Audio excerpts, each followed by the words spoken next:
it doesn't buy happiness, but it buys you a level of comfort for you to really amplify what happiness is. I kind of think about it in the following way.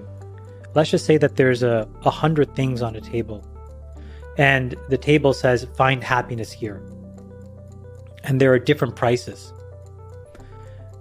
The way that the world works is that many of these experiences are cordoned off a little bit behind a velvet rope, where you think that there's more happiness as the prices of things escalate. Mm-hmm.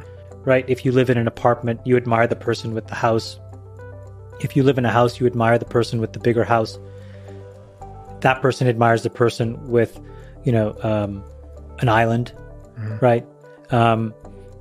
Some person drives their car, admires the person who flies, who admires the person who flies business class, who admires the person who flies first, to private. There's all of these escalations on this table. And most people get to the first 5 or 6. And so they just naturally assume that items, 7 through 100 is really where happiness is found. And just to, tell you the finish line, I've tried 100 and back, and I've tried two more 100 to it. And happiness isn't there.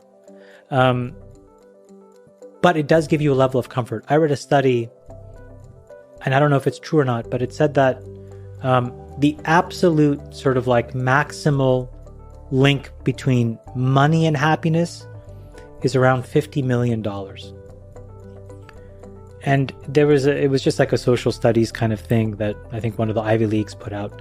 And underneath it, the way that they explained it was because you could have a home, you could have all kinds of the creature comforts, you could take care of your family.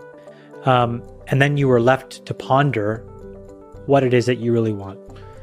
I think the challenge for most people is to realize that this escalating arms race of, more things will solve your problems is not true. More and better is not the solution. It's this idea that you are on a very precise journey that's unique to yourself. You are playing a game of which only you are the player. Everybody else is an interloper. And you have a responsibility to design the gameplay. And I think a lot of people don't realize that, because if they did, I think they would make a lot of different decisions about how they live their life. And I still do the same thing. I mean revert to basically running around asking other people, what will make you like me more? What will make me more popular in your eyes? And I try to do it. And it never works. It is just a complete dead end. I think the most negative aspect is that it amplifies a 360-degree view of your personality. Because there are a lot of people, and society tells you that more money is actually better. You are a better person somehow. And you're factually more worthwhile than some other people that have less money. That's also a lie. But when you're given that kind of attention, it's very easy for you to become a caricature of yourself. That's probably the single worst thing that happens to you. But I say it in the opposite way. I think all I've ever seen in Silicon Valley, as an example, is that when somebody gets a hold of a lot of money, it tends to cause them to become exactly who they were meant to be. They're either a kind person, they're either a curious person, they're either a jerk, they're either cheap.